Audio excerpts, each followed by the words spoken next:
My name is Amara. I'm 28 years old and I live in Houston, Texas.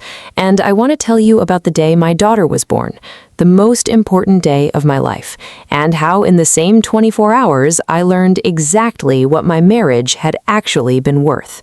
It was a Tuesday in April.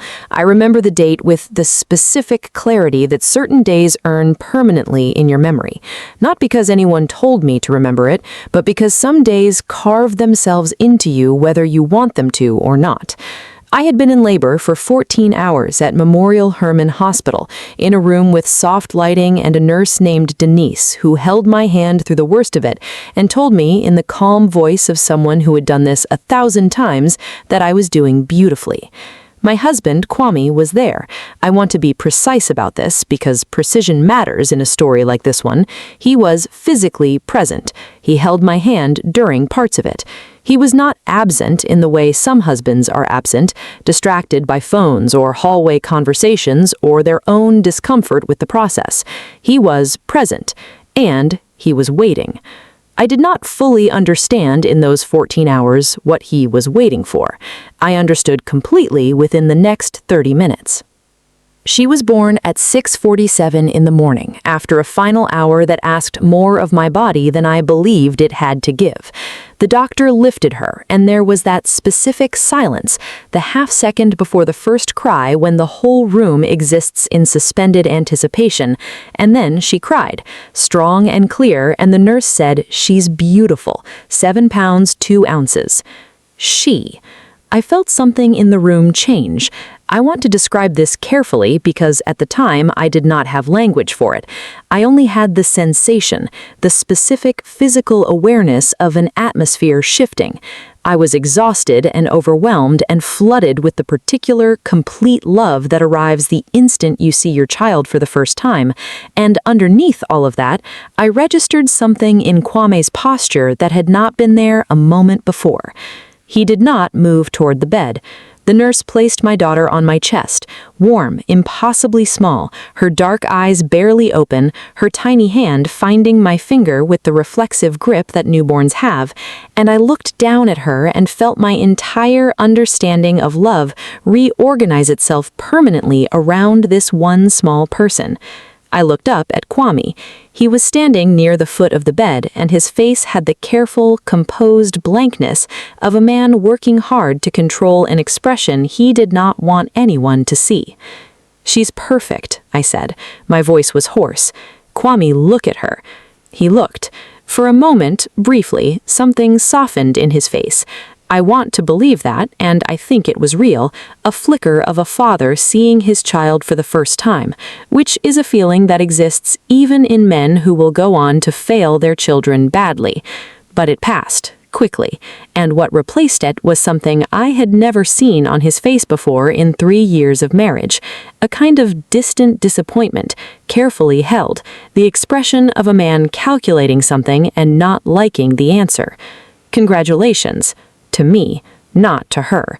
He kissed my forehead. He said he needed to make some calls. He left the room within 20 minutes of his daughter's birth.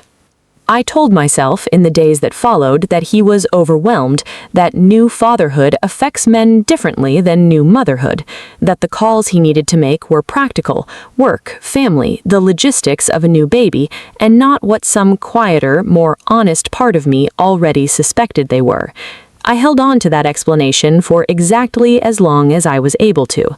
His mother, Adaisy, arrived at the hospital that afternoon. I want to tell you about Adaisy carefully because she is important to this story in ways that will become clearer as it unfolds.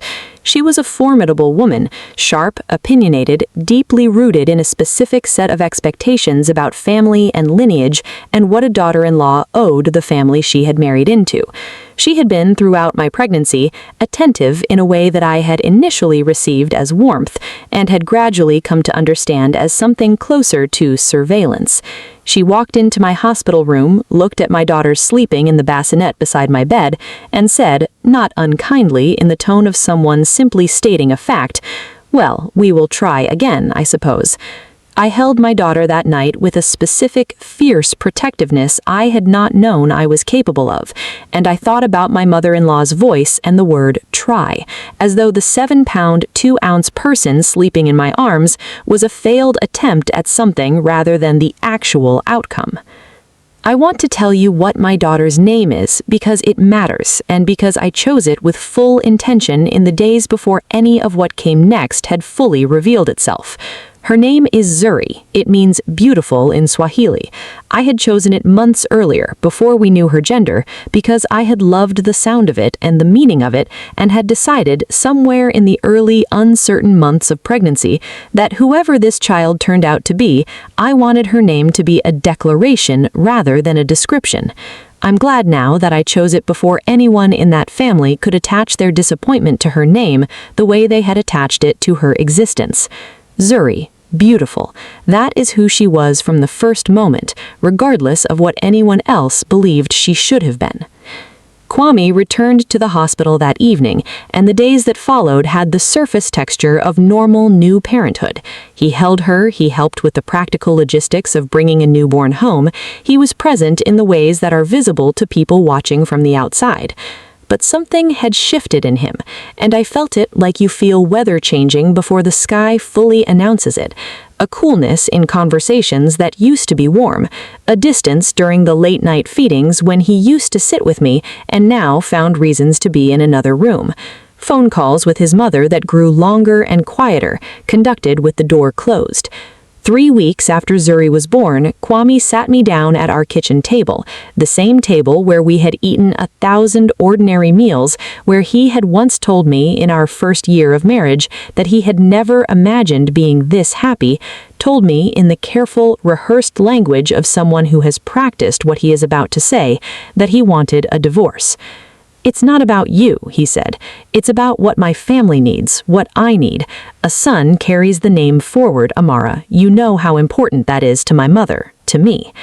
I sat at that table with my 3-week-old daughter sleeping in the bassinet in the next room, and I listened to my husband explain that our marriage was ending because the child I carried for 9 months and labored 14 hours to bring into the world had been born with the wrong anatomy. I did not cry in front of him. I want you to know that because it matters to the shape of what came after. I sat very still and I listened to the entirety of what he had to say, and when he finished, I said only, "Say that again. Say it plainly. Tell me exactly why you're leaving." He looked uncomfortable. He tried to soften it, to wrap it back in the language of family obligation and tradition, and things bigger than the two of us. "Plainly, Kwame," I said. And finally, with the particular cruelty of someone who has decided that honesty, however ugly, is less effort than continuing to perform something he no longer believed, "You gave me a daughter. I needed a son. This isn't working." I looked toward the room where Zuri was sleeping, and I understood completely and permanently exactly what kind of man I had married, and exactly what kind of mother I was going to have to become, alone, to make sure my daughter never once felt the weight of being unwanted by the world she had arrived into. To understand how we arrived at that kitchen table, you need to understand the months that came before it, because the divorce did not begin the day Zuri was born. It began long before that, in conversations I had allowed myself to minimize because I did not want to believe what they were actually telling me. Kwame and I met in graduate school in Houston. He was studying business administration, I was finishing a master's in logistics and supply chain management, and we found each other in the specific way that two ambitious, exhausted people sometimes find each other in the margins of demanding programs, in a study group that became coffee, that became something neither of us expected, but both of us quickly wanted. He was, in those early years, genuinely warm, funny in a dry, understated way, attentive to me in ways that felt, at the time, like real partnership. He asked about my work with actual interest, celebrated my small successes with what seemed like real pride, talked about our future in language that included both of us as equal architects of it. His mother, Ariaze, was a presence from the beginning, but a manageable one in those early years.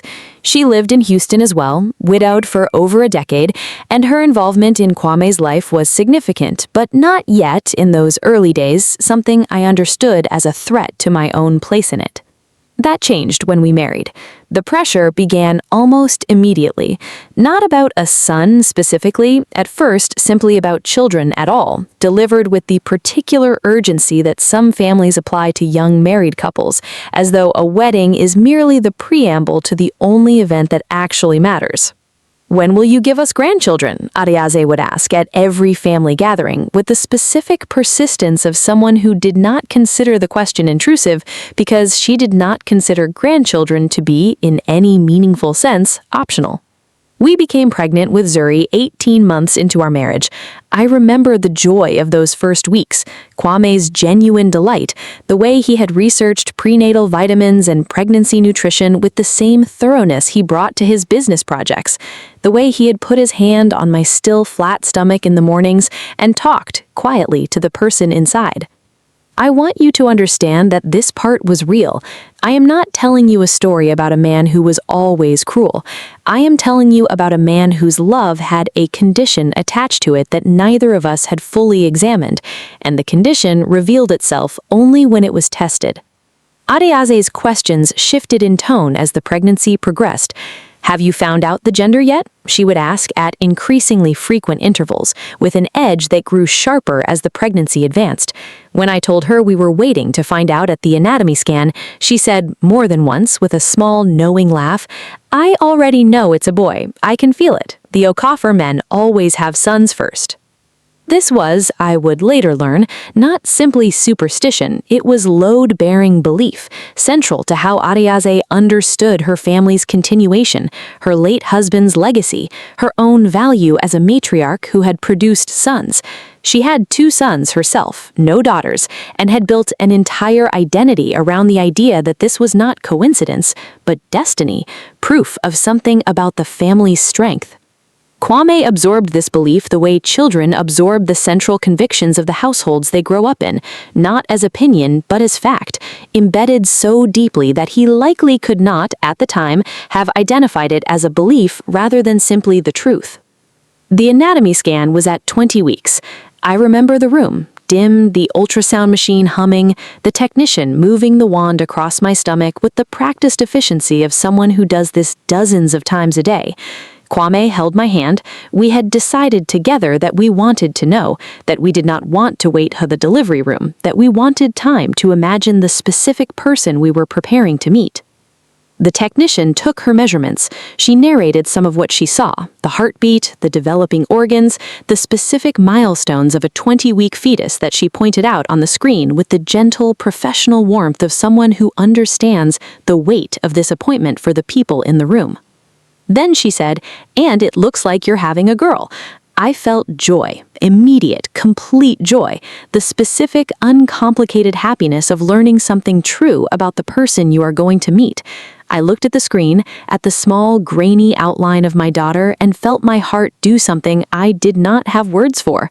I looked at Kwame. His hand, which had been holding mine, went still. "A girl," he repeated, not as confirmation, as something closer to a question he didn't want answered.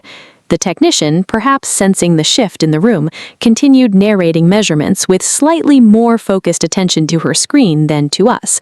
I held Kwame's hand and felt it stay still in mine, neither gripping nor releasing, the specific stillness of someone absorbing news they did not want. In the car afterward, he was quiet. "Kwame," I said, "talk to me." "I'm happy," he said. "I am. He paused. "My mother is going to be disappointed." "This isn't about your mother," I said. "This is about our daughter." "I know," he said.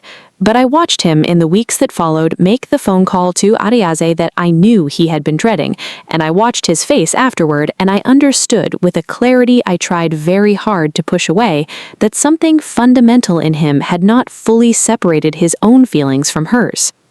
The remaining months of my pregnancy were colored with a specific low-grade tension that I now recognize as the early architecture of what would eventually collapse our marriage entirely. Adeaze's questions about trying again soon began before Zuri was even born.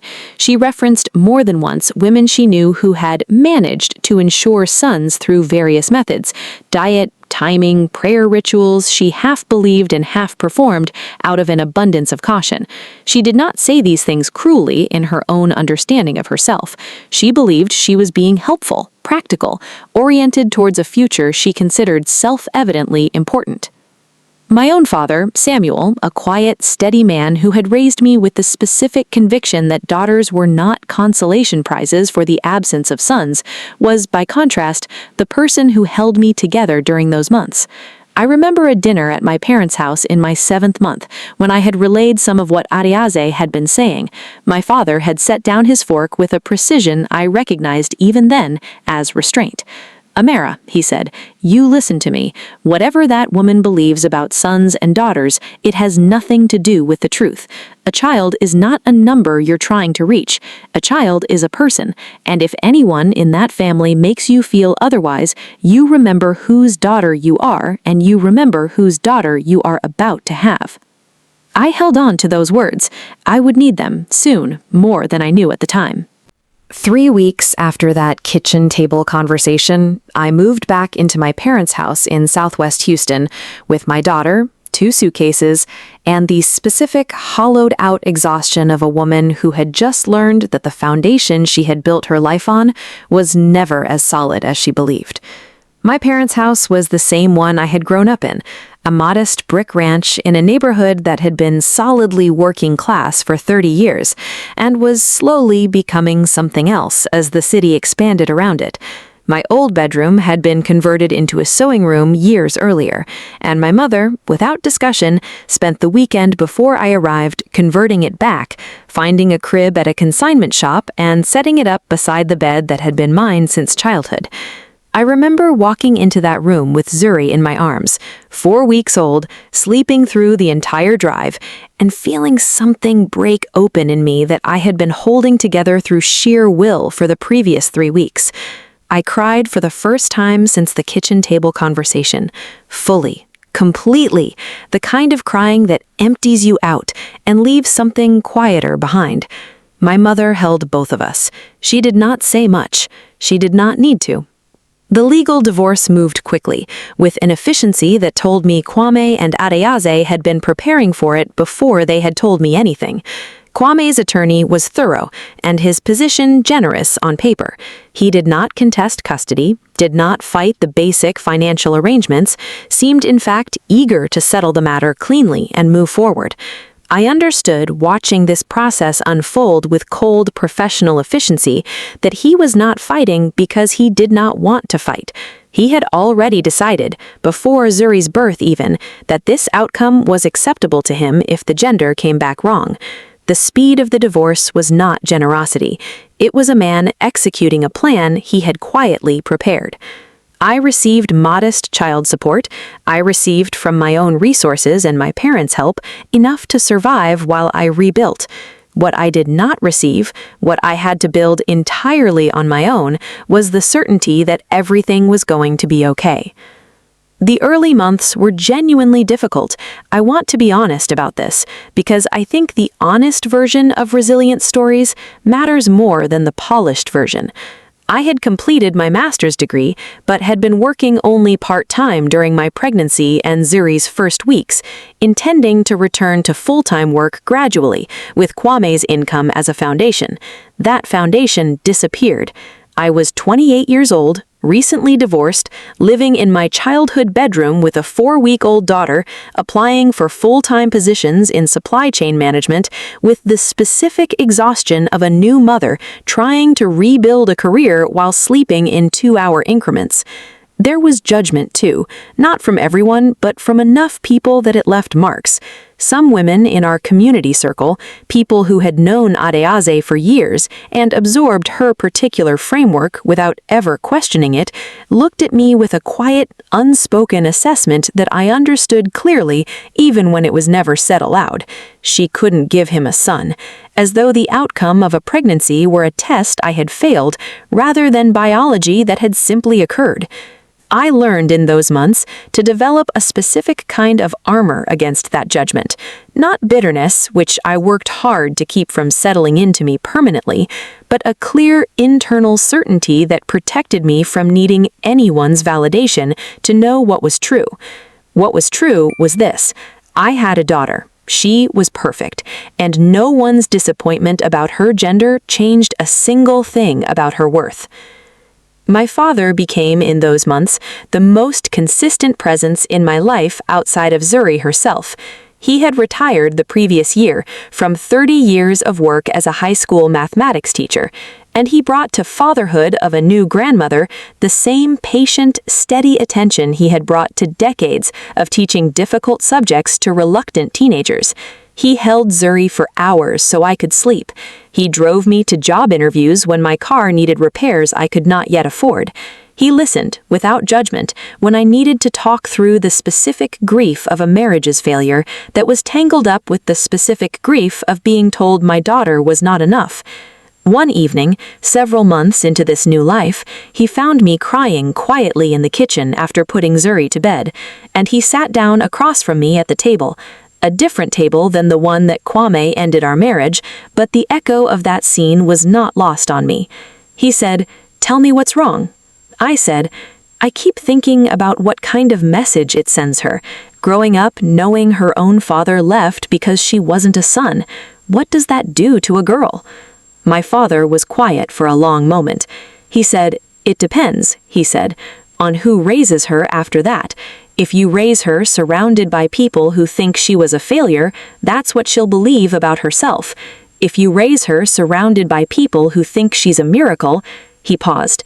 "Which one are you going to be, Amara?" I looked at him. "The second one," I said. "Then that's your answer," he said. "The wound happened. You can't undo that. But what you build around the wound, that part is entirely yours to decide."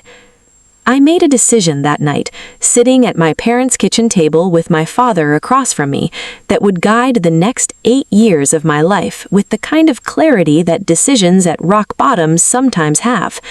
I decided that Zuri would never, under any circumstances, grow up believing she had been a disappointment. I decided I would never speak about her father with bitterness in front of her, not because he deserved my discretion, but because she deserved a childhood untainted by adult rage. I decided I would build a life so full, so deliberately abundant in love and stability and opportunity, that the absence of her father would be a fact of her life rather than a wound at its center. I did not know that night how I was going to accomplish any of this. I had a part-time job, a recently signed divorce decree, and a 4-month-old daughter sleeping in a crib that had been my childhood bedroom 6 months earlier. But I had a decision, and a decision, I had learned by then, is the first and most important ingredient in everything that follows it. I want to tell you about the years between Zuri's first birthday and her 8th, because those years are where this story's real substance lives, not in the dramatic moments, but in the long, unglamorous accumulation of an ordinary life built carefully, on purpose, by a woman who had decided what kind of mother she was going to be. I found full-time work 8 months after the divorce, a position as a logistics coordinator for a mid-sized distribution company in Houston, modest in salary but steady, with the kind of structured hours that allowed me to be present for Zuri's mornings and evenings, even when the work itself was demanding. I took the job seriously in the way I had always taken things seriously, and within 2 years I had been promoted twice, first to senior coordinator and then to a regional planning role that came with a meaningful increase in both salary and responsibility. I want to be honest about what this period actually looked like, because the polished version of "she built a career" tends to skip the unglamorous middle.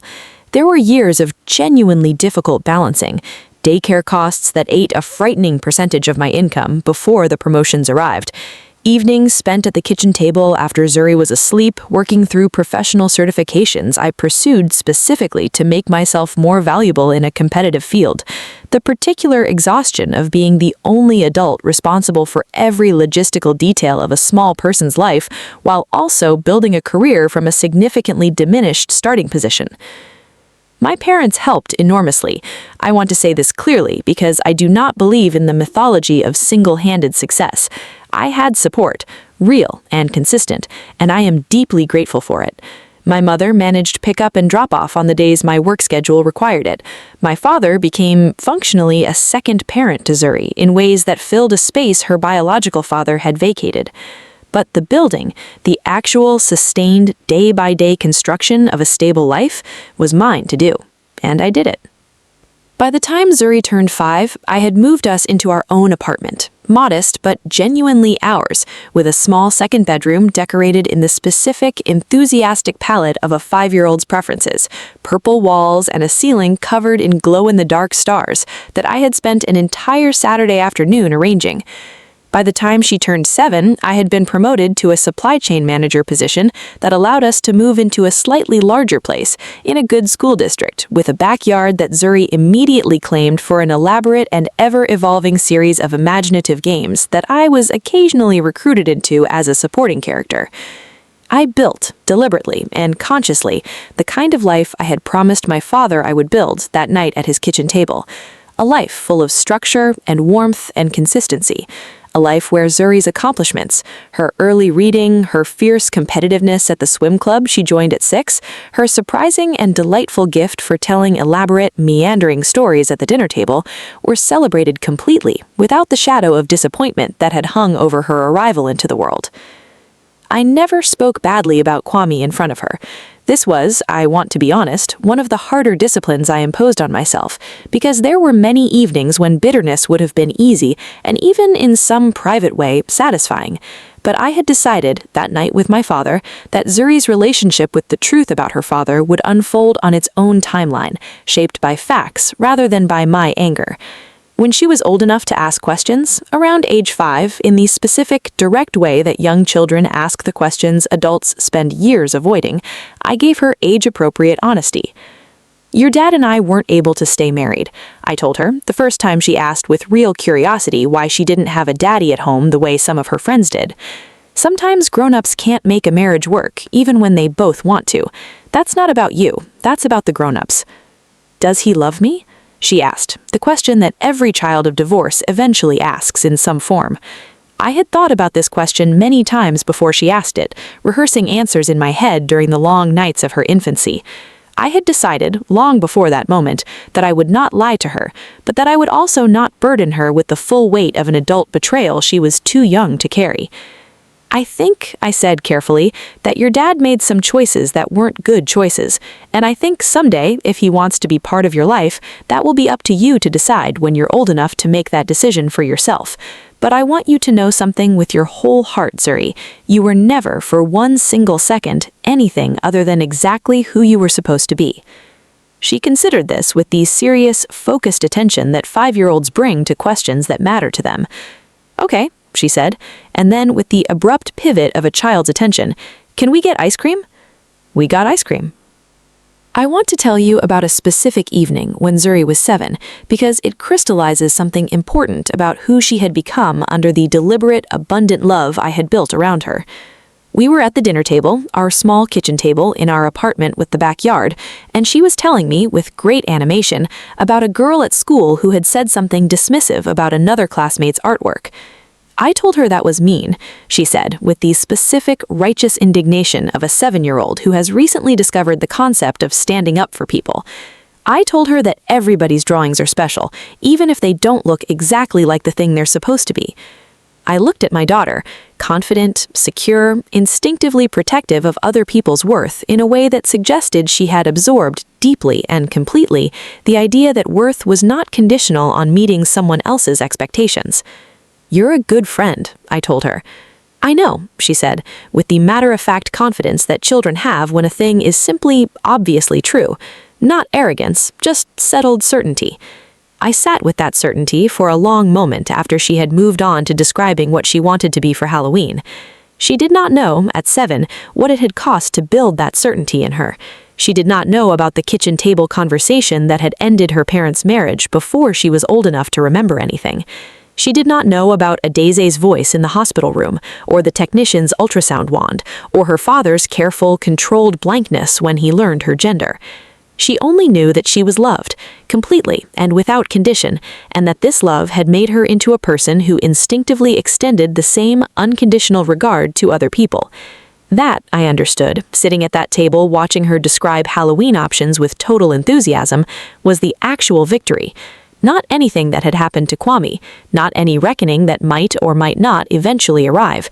This, my daughter, secure in her own worth, extending kindness to others because she had never once doubted her own value.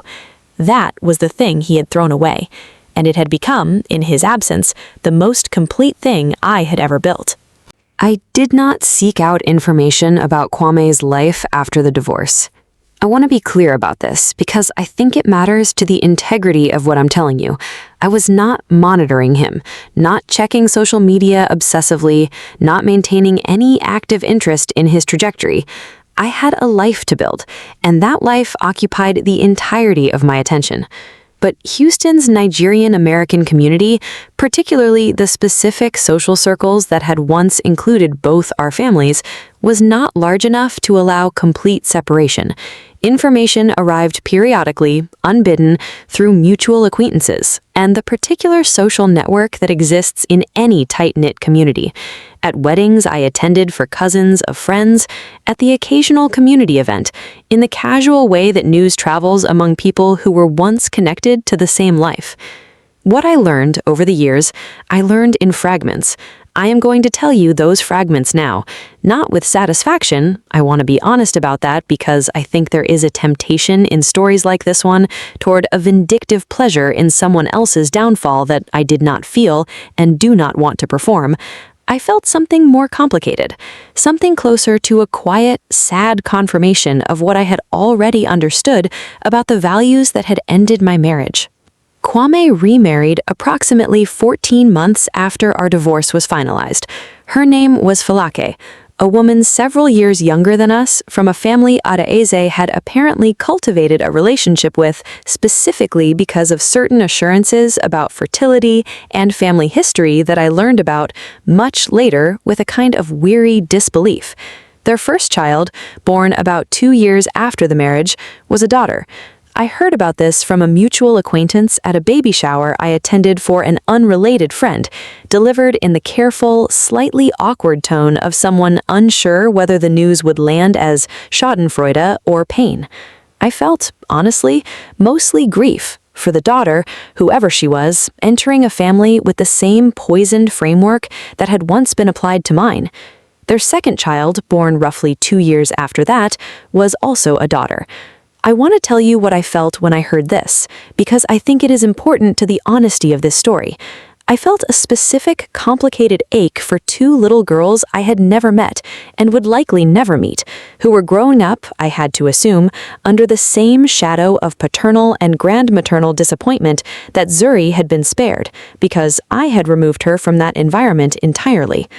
I thought about reaching out to Falake at one point. I decided against it. It was not my place, and I did not have any standing to insert myself into a marriage I knew about only through fragments of secondhand information.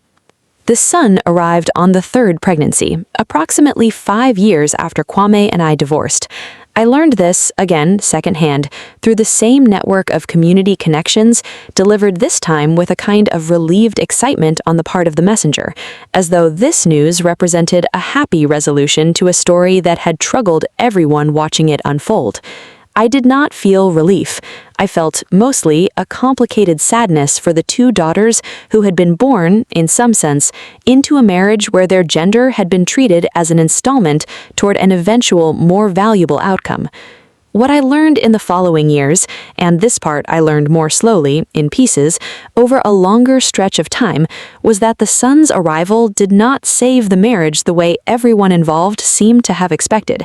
Kwame's business, a logistics consulting practice he had built in the years after our divorce, began struggling around the time the 3rd child was born, a combination, as I understood it, of broader economic pressures and what one mutual acquaintance described carefully as stretched resources, which I took to mean the financial strain of supporting a household that had grown significantly while Adaeze's involvement in the family's finances had grown alongside it. The marriage itself began showing the particular strain that I recognized with an uncomfortable clarity from my own experience.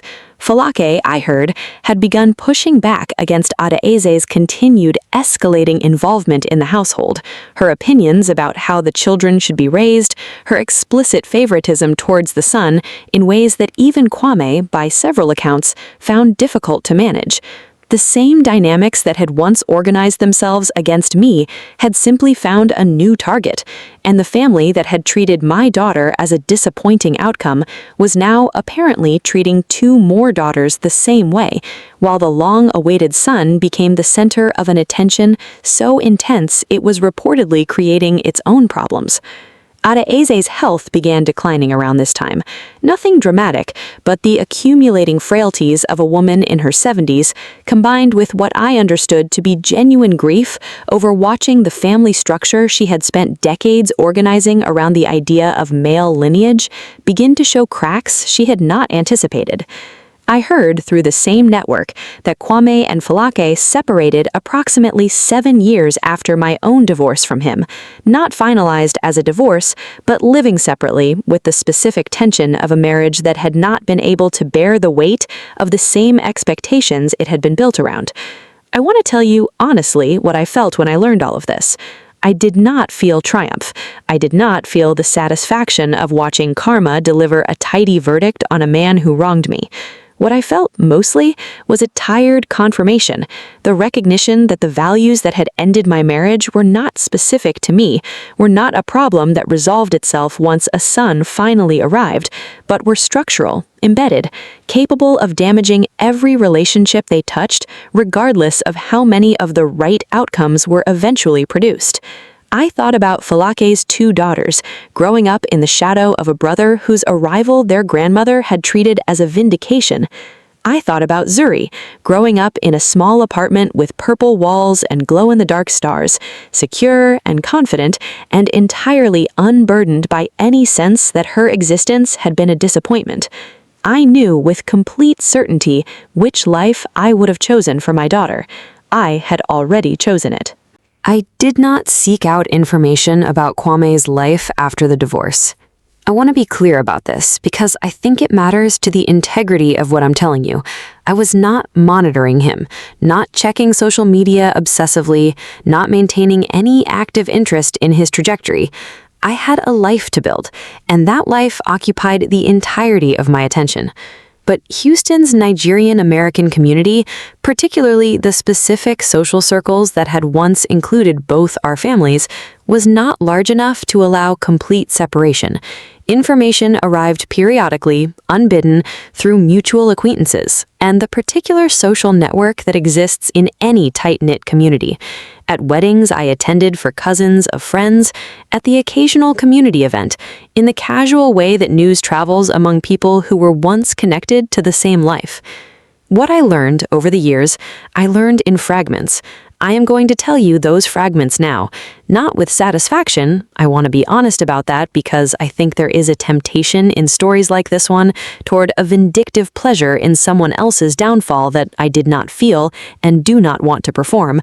I felt something more complicated, something closer to a quiet, sad confirmation of what I had already understood about the values that had ended my marriage. Kwame remarried approximately 14 months after our divorce was finalized.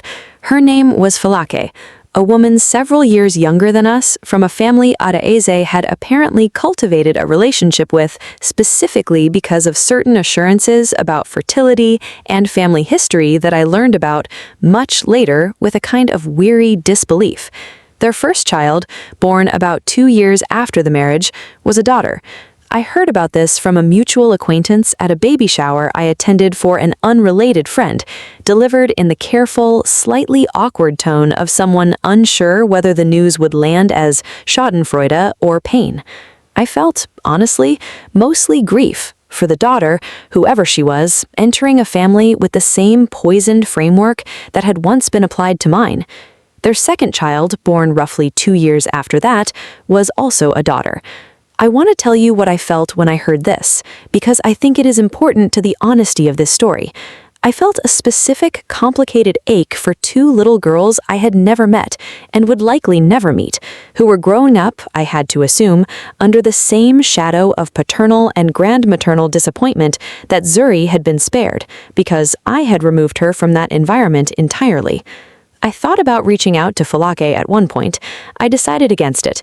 It was not my place, and I did not have any standing to insert myself into a marriage I knew about only through fragments of secondhand information. The son arrived on the third pregnancy, approximately 5 years after Kwame and I divorced. I learned this, again, secondhand, through the same network of community connections, delivered this time with a kind of relieved excitement on the part of the messenger, as though this news represented a happy resolution to a story that had troubled everyone watching it unfold. I did not feel relief. I felt mostly a complicated sadness for the two daughters who had been born, in some sense, into a marriage where their gender had been treated as an installment toward an eventual, more valuable outcome. What I learned in the following years, and this part I learned more slowly, in pieces, over a longer stretch of time, was that the son's arrival did not save the marriage the way everyone involved seemed to have expected. Kwame's business, a logistics consulting practice he had built in the years after our divorce, began struggling around the time the third child was born, a combination, as I understood it, of broader economic pressures and what one mutual acquaintance described carefully as stretched resources, which I took to mean the financial strain of supporting a household that had grown significantly while Adaeze's involvement in the family's finances had grown alongside it. The marriage itself began showing the particular strain that I recognized with an uncomfortable clarity from my own experience. Falake, I heard, had begun pushing back against Adaeze's continued escalating involvement in the household, her opinions about how the children should be raised, her explicit favoritism towards the son in ways that even Kwame, by several accounts, found difficult to manage. The same dynamics that had once organized themselves against me had simply found a new target, and the family that had treated my daughter as a disappointing outcome was now apparently treating two more daughters the same way, while the long-awaited son became the center of an attention so intense it was reportedly creating its own problems. Adaeze's health began declining around this time. Nothing dramatic, but the accumulating frailties of a woman in her 70s, combined with what I understood to be genuine grief over watching the family structure she had spent decades organizing around the idea of male lineage, begin to show cracks she had not anticipated. I heard through the same network that Kwame and Falake separated approximately 7 years after my own divorce from him, not finalized as a divorce, but living separately with the specific tension of a marriage that had not been able to bear the weight of the same expectations it had been built around. I want to tell you honestly what I felt when I learned all of this. I did not feel triumph. I did not feel the satisfaction of watching karma deliver a tidy verdict on a man who wronged me. What I felt mostly was a tired confirmation, the recognition that the values that had ended my marriage were not specific to me, were not a problem that resolved itself once a son finally arrived, but were structural, embedded, capable of damaging every relationship they touched, regardless of how many of the right outcomes were eventually produced. I thought about Falake's two daughters, growing up in the shadow of a brother whose arrival their grandmother had treated as a vindication. I thought about Zuri, growing up in a small apartment with purple walls and glow-in-the-dark stars, secure and confident, and entirely unburdened by any sense that her existence had been a disappointment. I knew with complete certainty which life I would have chosen for my daughter. I had already chosen it. The knock came on a Saturday afternoon in October, 8 years after the kitchen table conversation that had ended my marriage. Zuri was 8 years old by then, tall for her age, quick-witted, deeply absorbed that particular weekend in a science fair project about water filtration that had taken over our kitchen table with an array of containers, gravel, sand, and charcoal that she had researched with the specific intensity she brought to everything that genuinely interested her. I answered the door expecting a delivery, or possibly a neighbor. We had a friendly, casual relationship with the families on our street, and weekend knocks were not unusual. I was not expecting Kwame. I want to describe how he looked, because it matters to the shape of what followed. He was thinner than I remembered, not dramatically, but noticeably, the specific thinning of a man whose stress has outpaced his appetite for a sustained period. His hair had more gray in it than 8 years should have produced. He was dressed plainly, in clothes that did not carry the careful, professional polish I remembered from our marriage. He looked, more than anything, tired. The specific tiredness of a man who has spent years running from the consequences of his own decisions and has finally, for whatever reason, decided to stop running. "Kwame," he said. I stood in the doorway, one hand still on the frame, and felt a dozen different reactions move through me at once. Shock, certainly, but also something closer to a wary, controlled assessment. I had spent 8 years building a life that did not require this man's presence in it. I was not going to let his arrival destabilize what I had built without understanding completely what he wanted. "Kwame," I said, "this is unexpected." "I know. I should have called. I didn't know how to call. He stopped. Started again, with the specific awkwardness of someone who has rehearsed a speech and finds it inadequate in the actual moment of delivery. "I heard about your promotion from Tunde, and I heard—" He looked past me, toward the interior of the apartment, where I knew Zuri's voice was audible, narrating something about her water filtration experiment to no one in particular. "I heard about Zuri, that she's doing well, that you've built something good." "We have," I said, simply, without elaboration. "I'd like to talk," he said, "if you'll let me, about everything, about Zuri, about what I owe her." I did not invite him inside immediately. I want to tell you why, because I think the reasoning matters to the rest of this story. I was not going to make a decision about my daughter's relationship with her father based on the emotional pressure of a man standing on my doorstep, however genuine his distress appeared. I had spent 8 years protecting Zuri's sense of security, and I was not going to risk that on an impulse, however much my own complicated feelings might have wanted to. "Wait here," I said. I closed the door partially, not entirely, and went to find Zuri. She was at the kitchen table, fully absorbed in pouring water through her gravel and sand filtration system, watching the cloudy water emerge clearer at the bottom with the focused delight of a child whose experiment is actually working. "Zuri," I said, "someone's at the door. I need to talk to him for a few minutes outside. Can you keep working on your project?" "Is it important?" she asked, looking up briefly. "It might be," I answered honestly. "I'll tell you more in a little while."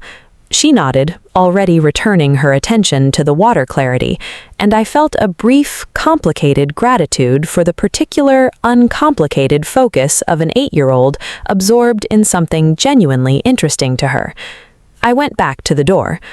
I did not let Kwame inside. I stepped out onto the small porch instead, closing the door behind me, and stood facing him with my arms crossed, not aggressively, but with the specific, settled boundary of a woman who had decided exactly how much access this man was going to have to her space. "Talk," I said. He looked uncomfortable. I think he had imagined this conversation happening differently, inside perhaps, with some softer welcome that would have made his apology easier to deliver. "I've made mistakes, I know that. I've known it for years, honestly, but I didn't—" He stopped, started again. "My mother's health isn't good. Falake and I were separated. The boy—" He stopped himself, as though hearing the framing out loud for the first time. "My son, he's 6. He has his own challenges, things that have nothing to do with whether he's a boy or a girl. I've had a lot of time, the last few years, to think about everything I believed when I was younger, about what I threw away." You threw away a daughter. Say it plainly, the way you said it to me at that kitchen table 8 years ago. He flinched slightly at the specificity. I threw away a daughter, he said, because I believed something stupid and cruel that my mother taught me, and I never questioned it until it had already cost me everything that mattered. I held his gaze. What do you want, Kwame? Specifically, tell me what you're actually asking for. He was quiet for a moment. I want to know her, if she'll let me. I'm not asking you to forgive me. I don't think I deserve that, and I'm not going to pretend I do. But she's 8 years old now, and I have a chance to be something to her, even a small thing, even a beginning, and I'd regret it forever if I didn't at least ask. I looked at him, this diminished, tired version of the man who had once told me a child's worth depended on her anatomy, and I felt the full, complicated weight of the decision in front of me. This was not going to be my decision alone, but I was going to make sure, whatever happened next, that it protected the one person in this story who had never once asked to be at the center of it. I told Kwame to wait. Not inside the apartment. I was not ready to extend him that level of access yet, but on the porch with a chair I brought out from the hallway closet, while I went back inside to think.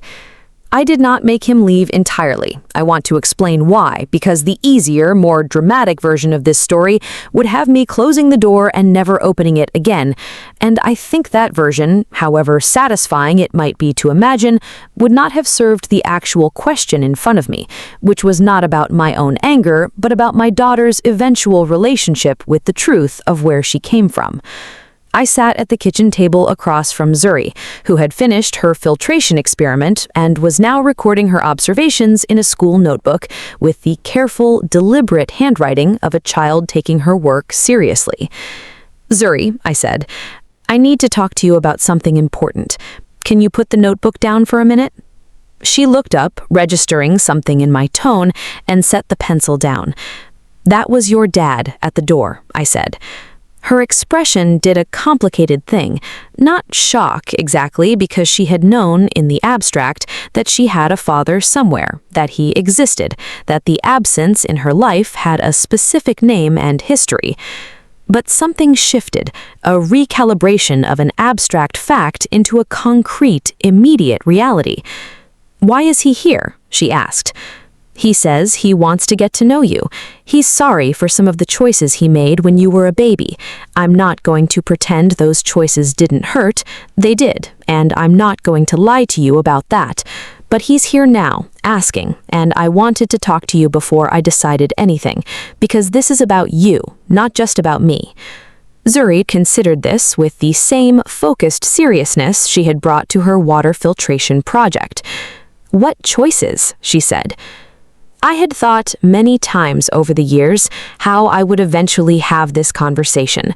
I had decided, long before this moment, that I would tell her the truth, age-appropriately, without cruelty toward Kwame, but without erasing the actual weight of what had happened. When you were born, I said, some people in his family believed that boys were more important than girls. They wanted him to have a son, and when you were born instead, he made a choice to end our marriage because of that belief. It wasn't about anything you did. It was about a belief he had that was wrong. Zuri was quiet for a long moment. I watched her process this with the specific gravity that children bring to information that reorganizes something fundamental about their understanding of their own history.